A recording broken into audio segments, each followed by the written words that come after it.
And when I came into church, I had developed a rather negative attitude about life. So my thinking was not real positive. It was my carnal nature hard at work. And I only had a carnal perspective. And I didn't know much about God or his way of life or the Bible or any of that. And in that period of life, I remember reading through the book of Ecclesiastes. And the book fed my negative outlook. Because if you begin to read the book of Ecclesiastes, it is quite negative about life. And the conclusion that I had drawn about life was that life wasn't worth living. It wasn't worth living. There wasn't much to it. But the tone, and as I read through the book of Ecclesiastes, what was being talked about in that book fit right in with my carnal mind. And as I looked at what it said there at the beginning, how could life be worth living if it's telling us vanity of vanities, all is vanity? So I looked at the book of Ecclesiastes and basically said, well, it agrees with my negative outlook on life. However, as I came into the church and began to look at the book, I gained a different perspective and came to see the true meaning. So God opened my mind to see that yes, there's a negative element to it, but it depends on how you look at it and where is that negative element coming from. So I came to better understand the book and to see its essential meaning for me and all of us as Christians. And through considering the Ecclesiastes chapter 1, which is all we're going to look at today, we're going to seek to understand some fundamentals about life, some fundamentals about our approach to life, and the fundamental points that have much to do with our approach to life in general, and also have an impact on how we will keep the upcoming feast. And my title is All is Vanity, or Is It? All is Vanity, or Is It? As you look at Ecclesiastes chapter 1, and if you would turn there, we'll just look at the first few verses. Ecclesiastes chapter 1.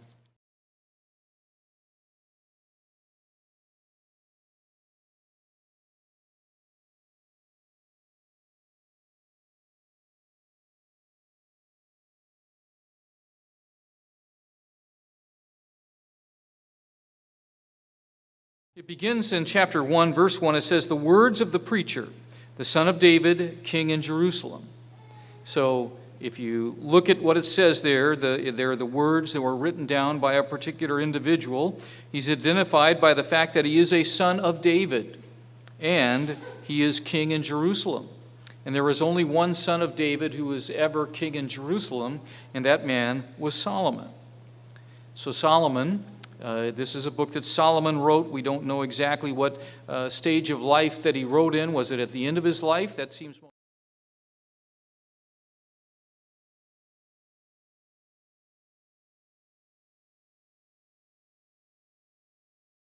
Saying, vanity of vanities, says the preacher. Vanity of vanities, all is vanity. And then he says, what profit has a man from all his labor in which he toils under the sun? What profit do we have from all the labor of the sun? So as you look at that, that's not exactly an approach that's bursting with joy, and it's very positive. It's looking at life in a rather negative way. And but we have to realize here that Ecclesiastes is a part of God's Word. So God has included this in the Scriptures for a purpose. But is it true that life is nothing but meaningless trouble? Is life nothing but something without purpose or value?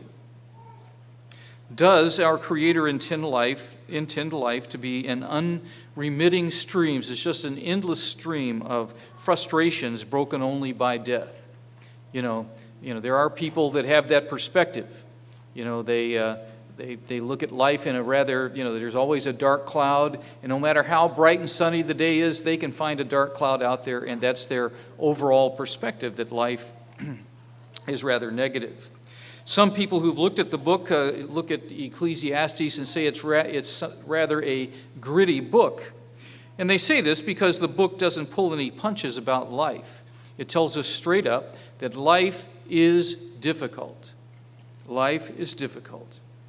The book doesn't address minor issues, but it looks at major events and major issues that can be challenges for us as we go through life.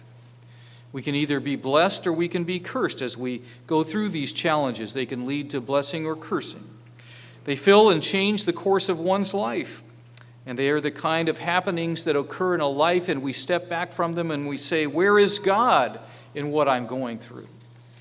And probably all of us have had that experience with some of the things that we faced in life. It's been rather difficult. It's been rather challenging, and we wonder, where is God in what I'm going through? As you look at the book of Ecclesiastes, you can almost look at it and the way that it describes being a human being, as it describes us as being caught in a maze. We're just kind of like in this maze, and we're like rats running around in that maze. And that's somewhat to some degree the way that it pictures our lives. We're forced to make choices that either opens the way for us or closes the way toward the goal of getting out of that maze. And our choices are ours to make. And they can be either choices that yield growth and profit in living, or they can block us and cause frustration. The choices we make are most important, and they determine whether we're going to stay in that maze or not. For a Christian, this means that a reality of life is that everything matters. Have you ever stopped and thought about that? Everything matters. I'd never heard that statement until we were watching a particular TV show, and the guy on the show, his dad said, everything matters. So I thought, well, does it? Does everything matter? So if I decide that I want to paint my room green as opposed to blue, does that matter? Probably not very much. That's a minor decision that we have to make, and there are a lot more momentous decisions than that.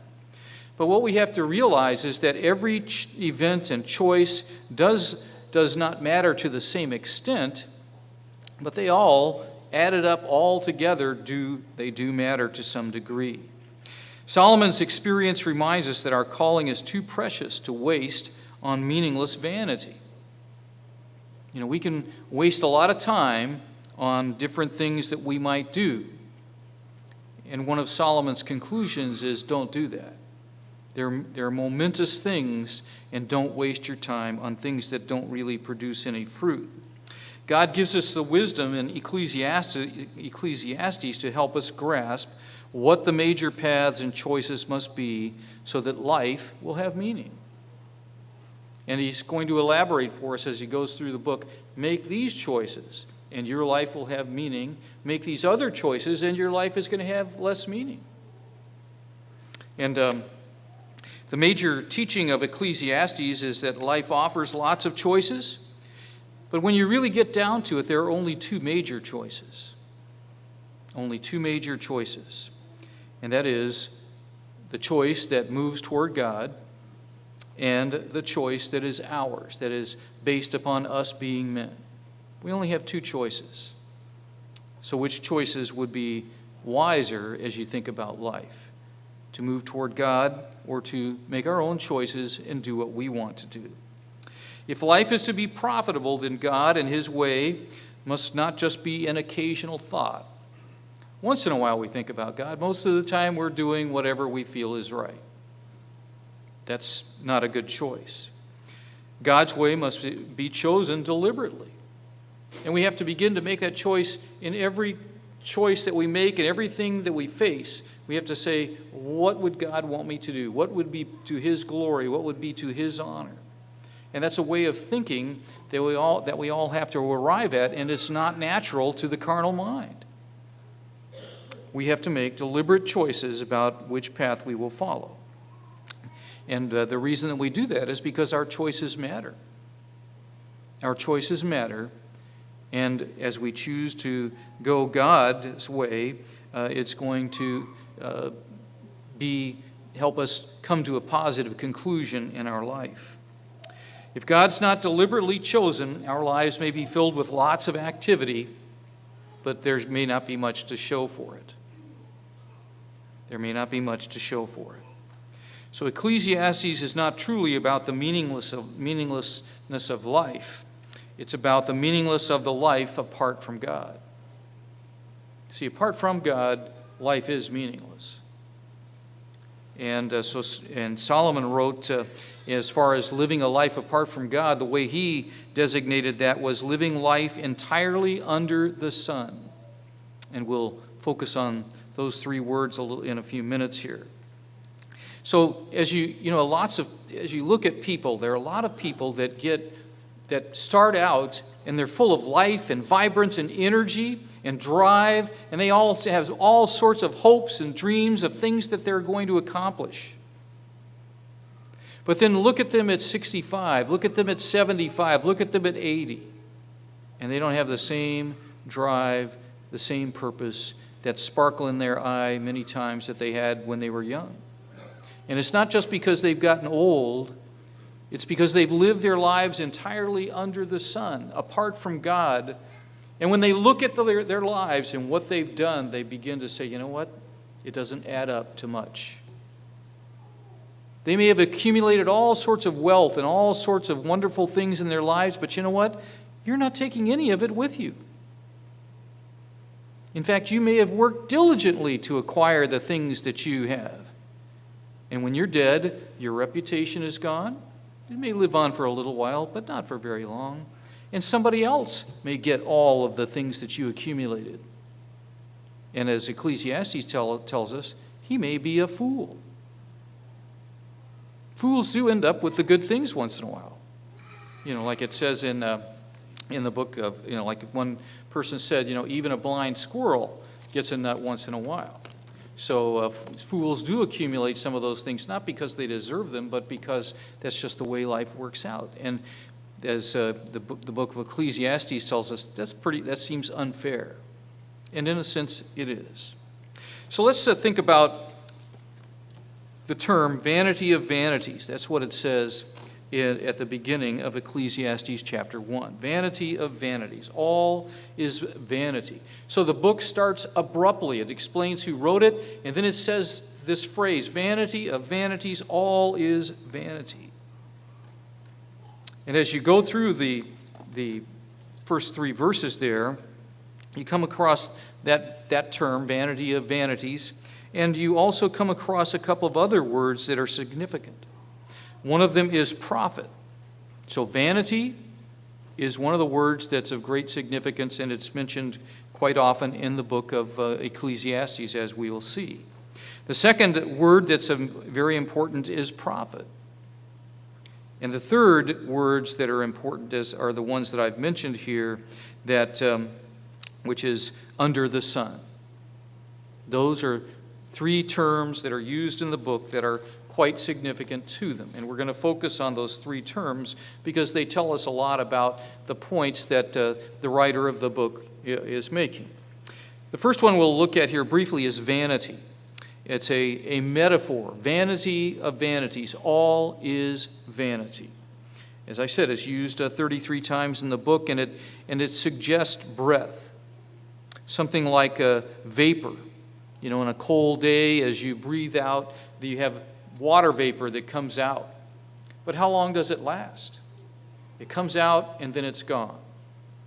It's something that doesn't last, and that's what it suggests. That it's something that goes away very fast. You have smoke from fire. It doesn't last very long, and we most assuredly can't grasp it or hold on to it. As you breathe out on a cold day and all that, the steam comes out, can you grasp it? Can you hold it? You can't. It's something that's there and goes away very quickly. So vanity portrays life as insubstantial, as rather flimsy and passing. It's fleeting. It goes away very quickly. One of the most vivid explanations of vanity suggests as you have a bubble, a soap bubble, and as you pop that soap bubble, it'll leave a little bit of scum. But of what value is what's left behind from that bubble? There's no value to it. It's just something you have to clean up with whatever product you use to clean your bathroom. It's not of any value at all. The NIV translates Ecclesiastes chapter 1, verse 2. It translates vanity of vanity, vanity, all is vanity, but it translated as meaningless, meaningless, says the teacher, utterly meaningless, everything is meaningless. Now that's a pretty negative point of view. The Message Bible renders it smoke, nothing but smoke. There is nothing to anything, it's all smoke. It's all smoke. It just goes away very quickly. It doesn't last. And while it makes for a provocative opening, vanity is not useless to God's purpose. You know, God didn't just start the Bible, this book, in this particular way. He has a purpose behind it. Because when you look at it and somebody tells you life has no meaning, that's a pretty strong statement. And that's how the book begins, because God is trying to get our attention. And let's go back to, and as I said, this idea of vanity plays a very important part in our lives, as we'll see. Let's go to Romans chapter 8. And the Apostle Paul addresses this subject in Romans chapter 8, beginning in verse 18. Beginning in verse 18. Paul here says, "For I consider that the sufferings of this present time are not worthy to be compared with the glory which shall be revealed in us." So remember, I said life is hard. And living life, you're going to suffer. That's just the way life is. You may not suffer all the time.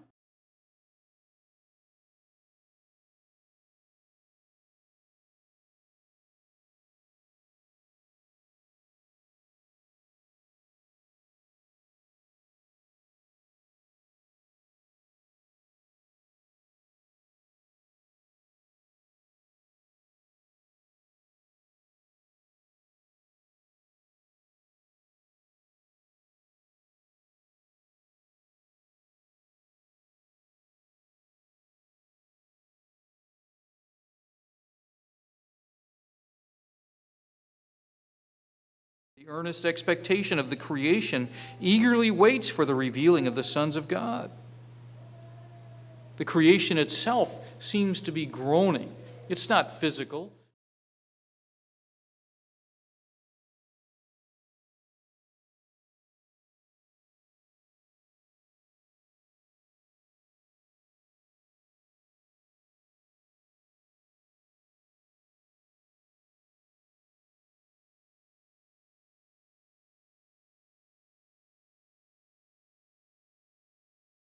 For the creation was subjected to futility. In the King James Version, the word there is vanity. The creation was subjected to futility or vanity, not willingly. You know, that's not what it desired, not what it wanted in a sense, but because of him who subjected it in hope. God's the one who subjected the creation to vanity, to futility. And all of us, we're here on the earth, and we're going to experience that too.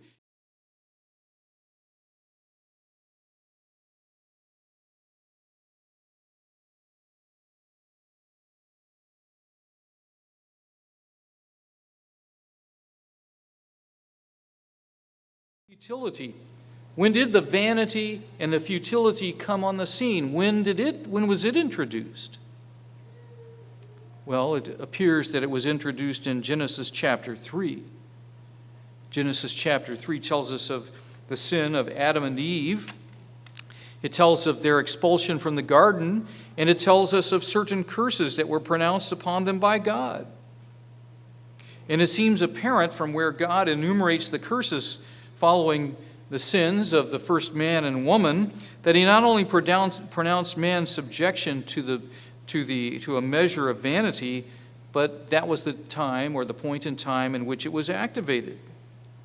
So God deliberately subjected the creation to futility or vanity as a result of sin. And God subjected mankind to that because he wants them to learn certain lessons. He wanted life to be difficult in order that they would learn certain lessons that they would not learn otherwise. Because God's goal is for mankind to grow to be like him, to have his character. And only by life being hard and difficult at times can man learn those lessons. So we have to recognize that this is the way the world is, and we have to deal with it. We have to recognize it and deal with it. So despite Solomon's negativity here at the beginning of the book of Ecclesiastes, Solomon, as he wrote the book, did not ever lose sight of God. And we can note that because at the end of the book, Solomon tells us what? What's the summary of everything we've discussed here? To seek God and his commandments. That's what he concludes the book with. So that he had that overriding purpose as he goes through all of this. That's the conclusion of everything. So we go through the vanity, we go through the futility, we go through all of these things, and we learn as we go through this process that the basic bottom line is to seek God and his commandments. That's what life is all about. That's the choice we want to make. So that's something that is important to remember, that's the conclusion that Solomon comes to at the end of everything. As you go back, let's go back to Romans 8 and just think about verse 18.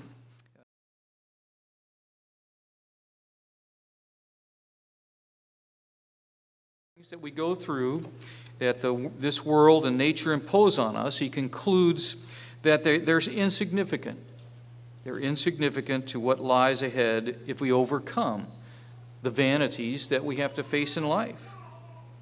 And in verse 19, as I said, he personifies the creation as burdened and groaning right along with us because of the futility imposed on it.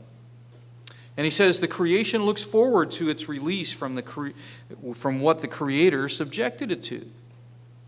And that time of release will come. That time of spirit beings in God's soon coming kingdom. So in conclusion, God purposefully subjected the creation to vanity or futility.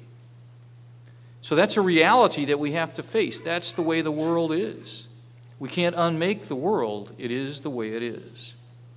And vanity serves our overall good in preparing us for God's kingdom.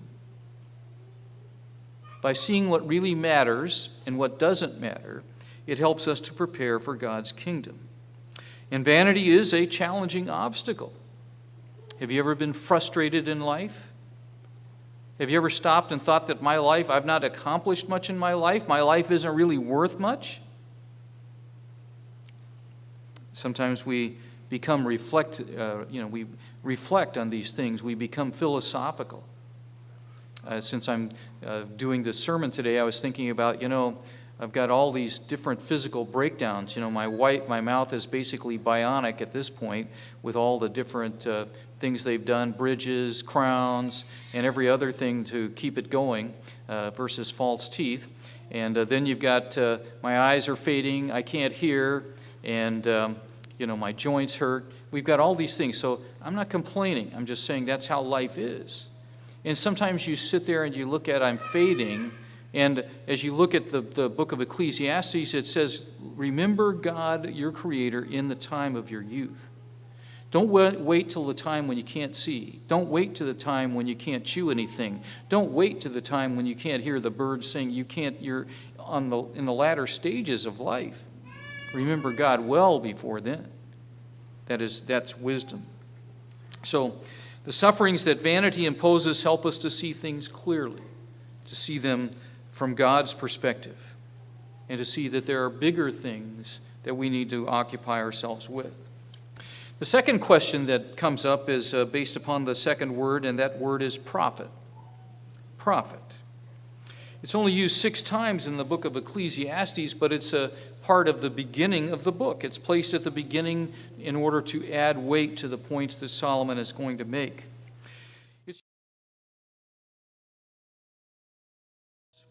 In light of the fact that so much of life is vanity, is life really worth living? If everything's vanity, is life worth living? Is it worth going through life's vanity-packed challenges? And if we go through all of this, what do we gain from it? What's the profit?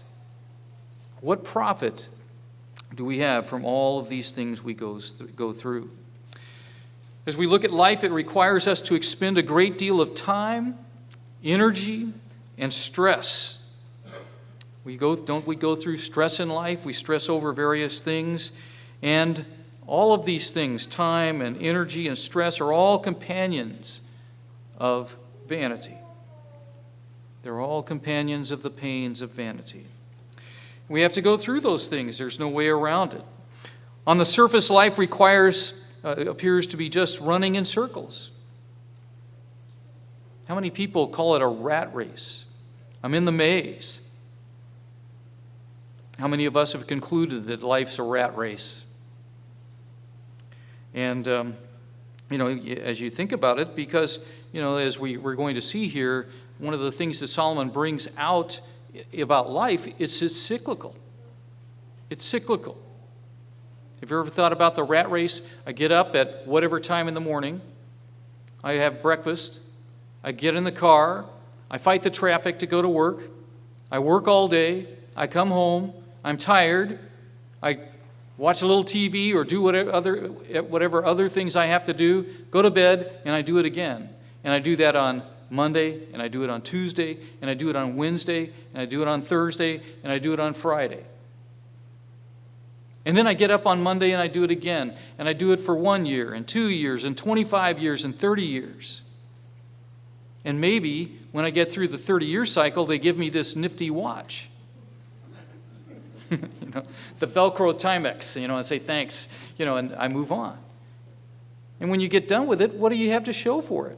I made a lot of bolts, or I drilled a lot of holes, or I repaired a lot of toilets, whatever it may be.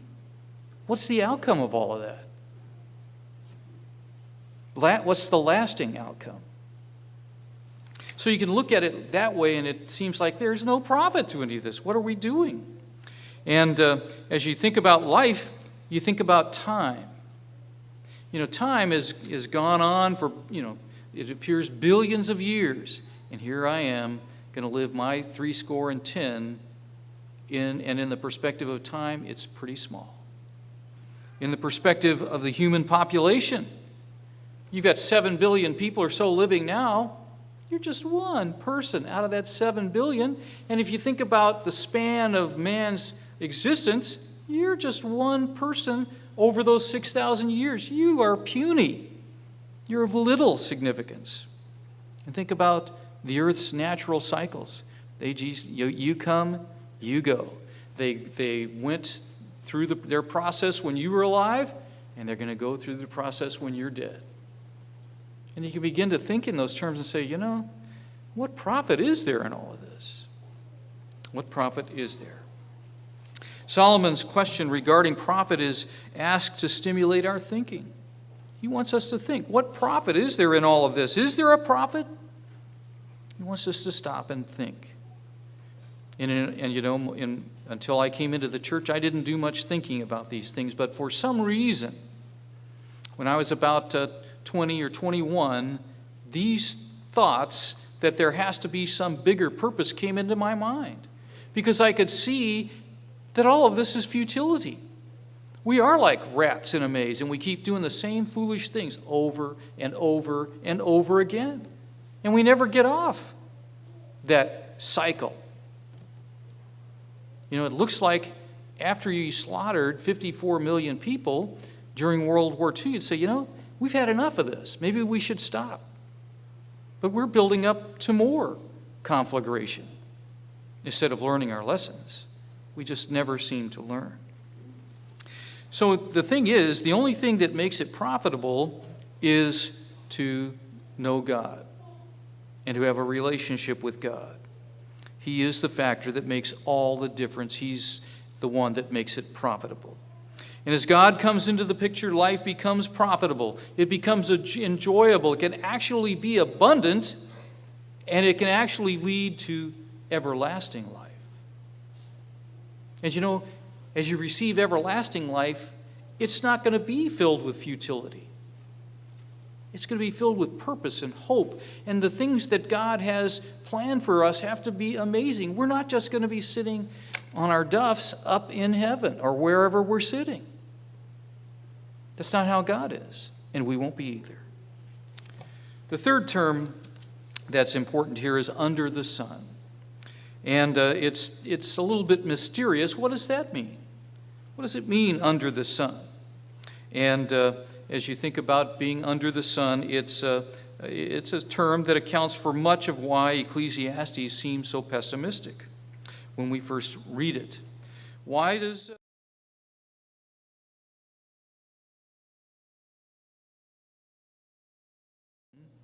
And the overwhelming majority of human beings look at life. Solomon, as he begins the book, is looking at life under the sun. And that's how most people look at life. Maybe not at the beginning, but many times at the end of their lives. And they see that life under the sun is meaningless. It is pointless. And because, under the sun is where most of us live. So to see things under the sun is to look at life's events from a carnal perspective, from a perspective that is apart from God. And under the sun is to think and to act from an earthly point of view, to look at things carnally. And Solomon is leaving God out of the picture. And for a time, as the book unfolds, he wants to make a point. If I look at life just under the sun, these are the common conclusions that men come to. His purpose at this point is to get us to think. To get us to think and to begin to fear that vanity is all there is to life. And all too often, in the crush of everyday events, we forget to remember God and His purpose. We're busy. We don't have time for God. I don't have the time to think about God as I'm making decisions. I've just got to make the decision. And we do. And we just go on with life. And the point of the book here is you're missing something very significant if you live life that way. And it's very easy for us, as we don't think of God in our everyday decisions and make a deliberate choice to think of God in our decisions, then it's very easy to live carnally. To just go about your business and not think about God at all. We have to change our thinking process to where God has to be first and foremost. Now, as I said, Ecclesiastes is not just about meaningless. It also opens us to the possibility of not just living life under the sun, but to live life above the sun, in what's beyond the sun. Not just in a confined way, but to begin to see beyond that perspective. That's what God wants us to see. He wants us to see that God has a great plan, and He has great desires for all of us. And He wants us to come to the point to see that all of this vanity is a waste of time, and it's something that's pointless. To become so disgusted with it that we're going to say, I want what's beyond the sun. I want what God offers to me. So, as Solomon goes through this, we find that he's not all that pessimistic about life in which God is considered. The truth is that he's teaching why everything matters. That as God's children need to be aware of making right choices or life will be meaningless. For instance, let's think of, I used to spend a lot of time with sports. I used to be excited about sports. There are various things that I was excited about. Sports was one of them. And there's come a point in my life where it's interesting to watch a football game or whatever it may be, but I'm not like I was at 16. On New Year's Day, all the games are going to be played. I'm excited because I'm going to watch all the games. And I want one team to win over the other. I picked my teams, and I'm excited, and oh man, they blew it, and you're all agitated about it. But there came a point where it doesn't really matter anymore. I know that I was slightly frustrated when the Texas Rangers lost the World Series. They could have won on 2 pitches. All they needed was to make one pitch. And that, I think, is an illustration of vanity. One pitch was all it took. They couldn't make the pitch and they lost. And my countenance fell. But I also knew that the sun would rise the next day and life would go on.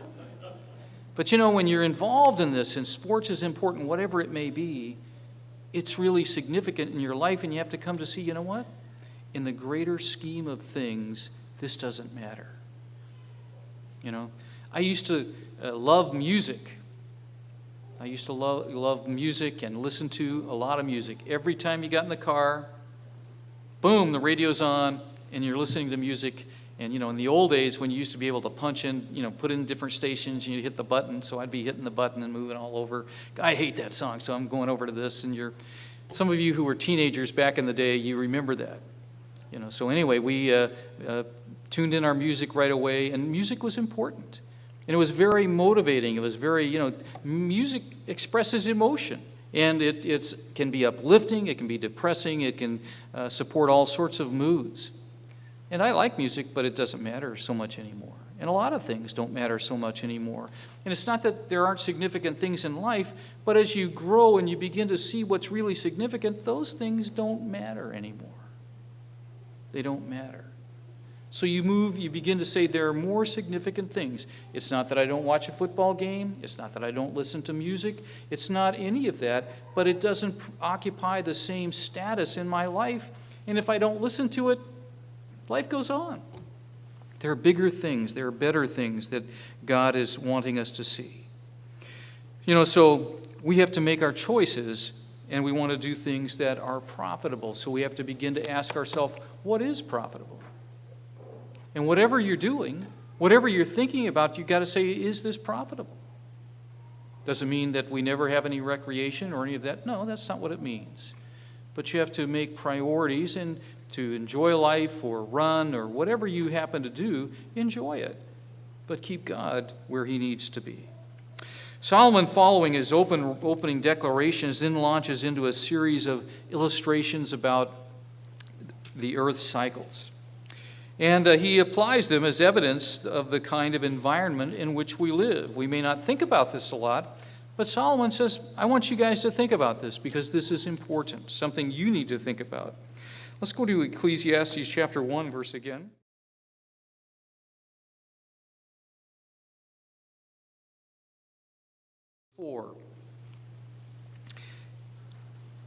Ecclesiastes chapter 1 verse 4.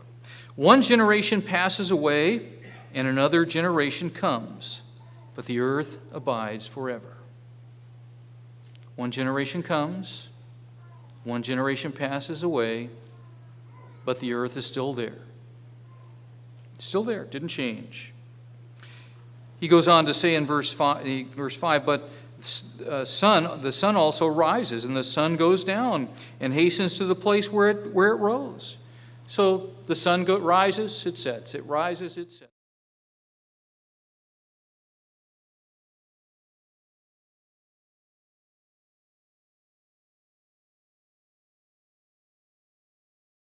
Toward the south and turns around to the north. The wind whirls about continually and comes again on its circuit. So there's this circuit. The wind blows and it goes.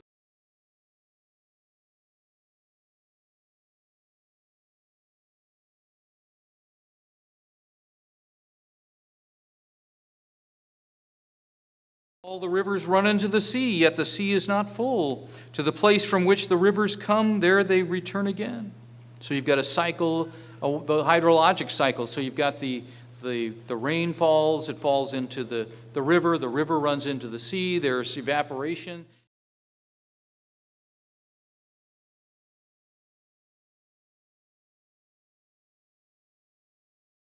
Man cannot express it. The eye is not satisfied with seeing, nor the ear filled with hearing. So you've got all these things that are going on, and it sets a tone for us to realize that all of these things are cyclical.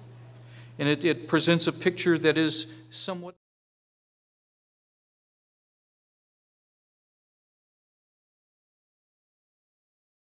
You know, a new generation comes every 20 to 25 years. They're born into the world. And the new generation comes along and they give you the impression they're all vibrant and full of life. And they give you the idea that something is actually happening. But nothing is really happening except the older generation is dying off. And it seems a seemingly endless procession of people comes and goes. And nothing changes, really. What's changed? The translator of the Latin Vulgate version of the Bible, his name was Jerome, wrote, "What is more vain than this vanity, that the earth, which was made for humans, stays? But humans themselves, the lords of the earth, suddenly dissolve into dust." They dissolve into dust. We just go back to dust, and the earth keeps rotating, and everything continues as it was. The sun comes up and the sun goes down. The winds constantly move. The weather, but nothing changes. The cycle goes on. And these cycles produce no real change in the quality of human life. There's a lot of motion on the earth's surface, but no promotion of a truly profitable life for mankind. You know, everybody's all worried about ISIS or ISIL, whatever you want to call it. Lots of talking. What are we going to do? And they'll probably come up with some plan. But what's going to change? If it's not ISIL, it's going to be somebody else.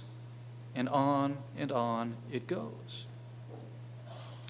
Let's go to verse 8. It says here, "All things are full of labor. Man cannot express it. The eye is not satisfied with seeing, nor the ear filled with hearing." Do you ever want to see new things?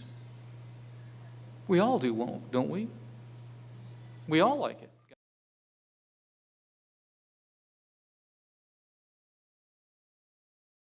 I mean, I remember back when I first started listening to music. And I remember when the Four Tops came out with Sugar Pie Honey Bunch. That song was so good. And I had had a record player. Some of you may not know what a record player is. You'll have to look on the internet in order to understand what that was. They were vinyl, and this was a 45. Vinyl, you put it on the record player and it plays. And I remember listening to that song over and over again because it was just so upbeat and positive. But it's kind of lost its luster. So I want new things to listen to. And that's how we tend to be as human beings. We're never satisfied. We've got to listen to something new. We've got to listen to something different because that's the way we are as human beings, and we never are satisfied. You know, when you got that brand new bike, did that bike ever get old? Did you want a new bike? Or maybe, I don't want a bike, I want a motorcycle. Or, you want to move up to the better, the bigger and better. And that's how we are as human beings. It goes on to say here in verse 9, "That which has been is what will be. That which is done is what will be done. And there is nothing new under the sun." Is there anything of which it may be said, "See, this is new"? It has already been in ancient times before us. So he's telling, and then in verse 11, "There is no remembrance of former things, nor will there be any remembrance of things that are to come, but those who will come after." By those who will come after. You're not going to be remembered. I'm not going to be either. So none of this, as you look at these verses, means that mankind is not moving about. Earth is witness to a great deal of activity, but it is essentially purposeless. And there's a great deal of sound and fury, but with no advancement in quality of life or purposeful direction. And Solomon's word pictures show mankind striving to see and hear new things, but the reality is more repetition of the same old things.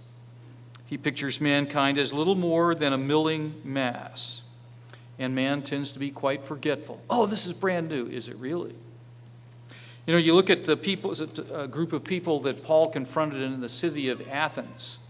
And the people in Athens were always looking to hear something new. They were constantly looking for new to titillate their intellects. And Paul pointed them, you know, you guys are wasting your time. He didn't tell them that. But he said, let me reveal to you what is really significant. They didn't get it, but he sought to help them to understand it.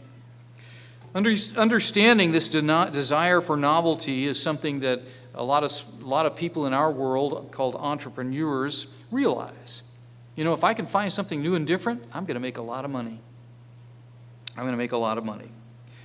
So there must be things that are new. They find things that are new, things that are better, things that are bigger, redesigned, more serviceable, more attractive, faster, safer, more economical, whatever it may be, and they sell them to us. For instance, the entertainment industry is constantly repackaging the same stories. For instance, when I was a little kid, you had cowboys, and you had the good guys and the bad guys, the white hats and the black hats. Well, the updated version, one updated version of the good guys and the bad guys is Star Wars. Let's just put the cowboys in outer space. Same thing, bad guy, Darth Vader and all of his henchmen, and the good guys, Luke Skywalker and the rest of the gang. All right? Good guys, bad guys. Same story, just told in a different context. But it's no different. And that's the way it is with most stories. You know, how many of you have watched TV? I've watched TV for a long time. And a lot of it's pretty boring because it's a lot of the same stories. It's not original anymore. And that's how it is. That's how it is for us as human beings. So Solomon doesn't mean, as he looks at all of this, that there are no new technologies or inventions. There are. There are. And by saying there's nothing new under the sun, he's attempting to stimulate us to consider that what might effectively improve the quality of life. So is that new iPad really going to improve your life? If you drink Coke Zero as opposed to regular Coke, is that going to make your life better? You betcha. But anyway, I don't think so. You know, one tastes better than the other, but it's probably not going to add that zing to your life that you're looking for. The bulk of mankind lives by the same basic patterns that Adam and Eve lived by. It hasn't changed. And Solomon is searching for a hopeful way of life, one that will fill a person with joy and his mind with pure, godly inspiration and character. He goes on to say in Ecclesiastes chapter 1, verse 8, he says in regard to labor, it says, all these things are wearying. And they tend to be as we look at life. What Solomon has shown to this point is not the full story. In fact, he's just begun. Using generalities, he's exposed only the broad extent of the problem that we face as human beings, and he's going to fill in more information as you go through the book. So I would say go through the book and try to see what's the points that Solomon is making. But keep in mind, he's talking about under the sun at times, and he's wanting us to look above the sun to where God is, to really understand life. So he's he's showing us a different perspective, an important perspective. So let's go down to verse 12 of the book, Ecclesiastes 1, verse 12. King over Israel in Jerusalem. I was king, and I set my heart to seek and search out by wisdom concerning all that is done under heaven. So I'm seeking to look at things and apply wisdom to it, apply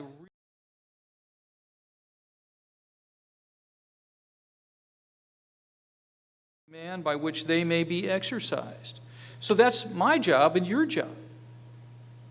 Our job is to look at life and with God's help come to the proper perspective.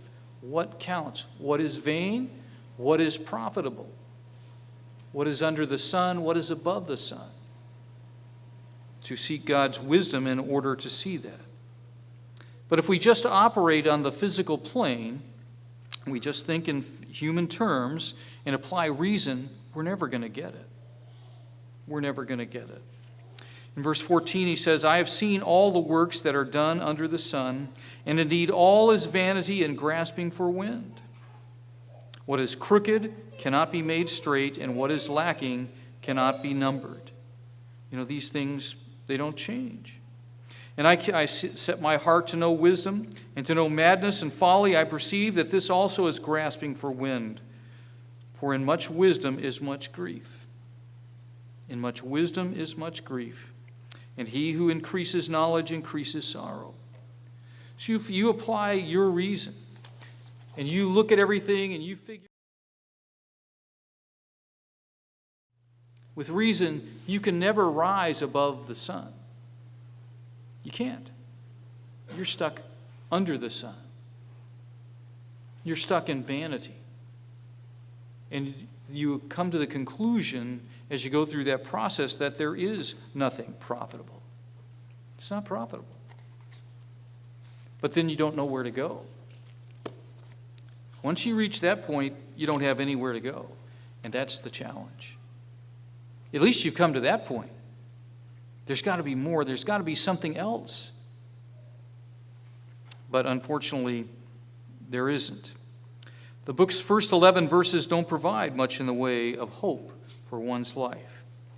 But, Solomon at that point is not ready to elaborate more on what the meaning of life. He's looking for some explanations. And, as human beings, we are different from animals. Animals don't stop and think, I'm a dog, therefore I am, or I am, therefore I'm a dog, or whatever it is. They don't think about that. There are no animals that are thinking, despite the Far Side cartoons. They're not deep in thought, all right? So they're not wondering why I exist and what's God's greater purpose for me. Only man has that ability. Animals can't think in those terms. And interestingly, as you look at the book, it says the first mention of God is in verse 13. It's in verse 13. And he says that God has given to the sons of men to go through this process of analyzing things and thinking about the meaning of life. And as you look at verse 15, it says, what is crooked cannot be made straight, and what is lacking cannot be numbered. And what he's telling us there is, this is a blunt fact of life. The fact that we have to deal with. We can't make the crooked straight. We can't number what is lacking. And when Solomon states, what is crooked cannot be made straight, he's referring not to anything material, that's crooked and we can straighten it out, but rather to the circumstances and events of life. An obvious example is that the past cannot be changed. How do you change the past? You can remember it, but can you change it? I can't change it, and you can't change it. We can't change the past. That's one of the challenges that we faced. We can't change it. And, we may resolve an injustice or an apology may be given, but many lasting effects of what took place in the past remain, don't they? The Living Bible paraphrases this verse where it talks about that which is crooked. It says, what is wrong cannot be righted. It is water over the dam, and there is no use thinking of what might have been. We have to remember, that God has the power to straighten out what is twisted or crooked to supply what is lacking. He can't change the past, but he can help us deal with it and to straighten it out. But that's something that God can do, and only God can do. He can change the way that the past affects us, which is most encouraging to all of us who believe. We can be forgiven. We can forgive others. And we can move forward in a positive way. One of the things that we have to realize is we don't see much. We don't understand very clearly, and we can't see perfectly clearly. As 1 Corinthians 13, verse 13 says, we see dimly. We can't see perfectly. We can't see it all. An overriding principle that has to guide us is this. Let's go to Romans 8, verse 28. Keep your finger in Ecclesiastes because we'll come back there. But Romans 8, verse 28, it's interesting. This verse is is in the same chapter that talks about life being filled with futility, and that's the way God made it. So life is vain, life is filled with futility, and knowing that, Paul makes this statement in verse 28, and it is one of my favorite verses. It says in verse 28, "And we know that all things work together for good to those who love God, to those who are the called according to his purpose." So life may be vain. It may seem profitless at it. To keep the perspective that God is involved in all of it is going to work out for our ultimate good. All things work together for good to those who are called according to his purpose. And we all face situations where life is subpar. It's very hard. But we have to realize something greater is being worked out. And there are things that we can learn from it. And we must seek God's help in dealing with it and putting it all in order. And we may never figure out. I know a member of the church whose child was born with spina bifida. And the child has had one problem after another. One operation after another. Why is that fair? That child's had to go through all sorts of trauma at the hospital, and the parents to agonize with the child. Why is that fair? That's part of the futility of the world. And you may never figure out why God allowed you to go through that. But you have to trust God is allowing me to go through this, and my job is to deal with it in an above the sun perspective and approach. And that's hard to do, but that's what God wants us to learn to do. And is part of helping us to prepare for his kingdom. So, looking at life through the eyes of faith, we can know that about life to some degree. But at this point in Ecclesiastes, Solomon is warning us that it contains a great deal of inequity. It contains a great deal of disappointment and discouragement. It contains a great deal of evil. It contains a great deal of apparent injustice. It contains a great deal of pain. Nations enter into war without permission. Governments and their systems are corrupt. The courts are unfair and corrupt. Businessmen lie and steal. All clearly caused by the minds and the hands of men, people who live under the sun. And there's so much of this, he says, it's beyond count. We can't count all of this. And God could easily stop these events. Could God stop all of this? Yes, he could. But he hasn't. There will come a point where he says, enough. But we've not reached that point yet. That time is coming.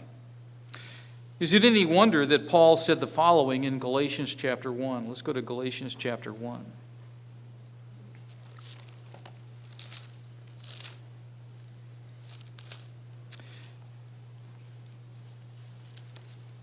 Galatians chapter 1, it says, "Who gave himself," that's speaking of Jesus Christ, "for our sins, that he might deliver us from this present evil age." It is through Christ that we can be delivered from this present evil age according to the will of our God and Father. It is God's will that we would be delivered from this evil age. And God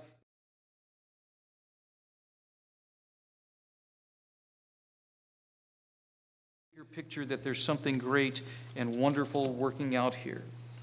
One of the unwritten questions in Ecclesiastes is, why doesn't God stop all of these evil things? And God's not going to. God's not going to at this time, but we can know that eventually it's going to be worked out. That's one of the wonderful things about the upcoming holy days, to realize that these things are going to work out. The conclusion to Ecclesiastes should prove to us that wisdom and experience will not solve every problem in life. It doesn't matter how smart you are. Being smart isn't going to solve it. You need God and his wisdom to solve it. We must understand and live with the reality that God is not obligated to explain our problems to us. Just look at Job. Did God explain everything to him? He never knew.